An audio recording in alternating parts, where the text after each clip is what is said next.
திண்டுக்கல்லில் ஆபரேஷன் சிந்தூர் நடவடிக்கையை வெற்றிகரமாக மேற்கொண்ட பாரத பிரதமர் மோடிக்கும் வெற்றிக்கு உறுதுணையாக இருந்த போர் வீரர்களுக்கும் நன்றி தெரிவிக்கும் வகையில் பாஜக சார்பில் ஊர்வலம் நடைபெற்றது. கடந்த ஏப்ரல் 22 பகல்காமில் பயங்கரவாதிகள் நடத்திய தாக்குதலில் 26 சுற்றுலா பயணிகள் சுட்டுக் கொல்லப்பட்டனர். அதற்கு பதிலடி கொடுக்கும் வகையில் பாகிஸ்தானில் உள்ள பயங்கரவாதிகளுக்கு எதிராக ஆபரேஷன் சிந்தூர் நடவடிக்கையை மத்திய அரசு மேற்கொண்டது.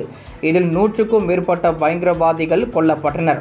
இந்நிலையில் ஆபரேஷன் சிந்தூர் நடவடிக்கையை வெற்றிகரமாக நடத்திய பாரத பிரதமர் மோடிக்கும் வெற்றிக்கு உறுதுணையாக இருந்த போர் வீரர்களுக்கும் நன்றி தெரிவிக்கும் வகையில் பாரதிய ஜனதா திண்டுக்கல் கிழக்கு மாவட்டம் சார்பில் தேசிய கொடியுடன் ஊர்வலம் நடைபெற்றது. அதன்படி திண்டுக்கல் மாவட்ட தலைவர் பொன் முத்துராமலிங்கம் தலைமையில் தலைமை அஞ்சல் நிலையம் அருகில் இருந்து புறப்பட்ட இந்த ஊர்வலம் பேருந்து நிலையம், எம்ஜிஆர் சிலை, காமராஜர் சிலை, வெள்ளை விநாயகர் கோயில் வழியாக மாநகராட்சி அலுவலகம் அருகே நிறைவு பெற்றது.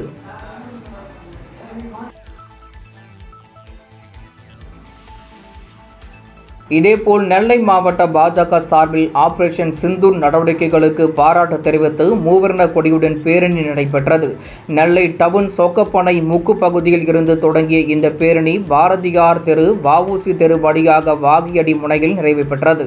இதில் பாஜக நிர்வாகிகள் மகாராஜன், சுரேஷ், நாகராஜன், முருகதாஸ் உள்ளிட்டோர் கலந்து கொண்டனர்.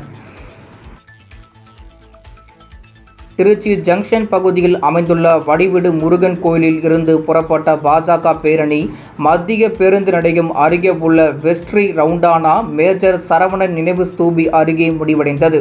இதில் பாஜக மாநில தலைவர் நயினார் நாகேந்திரன், பாஜக மாநில பொதுச் செயலாளர் கருப்பு முருகானந்தம் உள்ளிட்டோர் பங்கேற்றனர். இந்த பேரணியில் ஆயிரக்கணக்கானோர் தேசிய கொடியுடன் பங்கேற்றனர். இதனைத் தொடர்ந்து வெஸ்டரி ரவுண்டானா பகுதியில் நடைபெற்ற கூட்டத்தில் மாநில தலைவர் நயினார் நாகேந்திரன் மற்றும் கூட்டணி கட்சி நிர்வாகிகள் ஆகியோர் உரையாற்றினர்.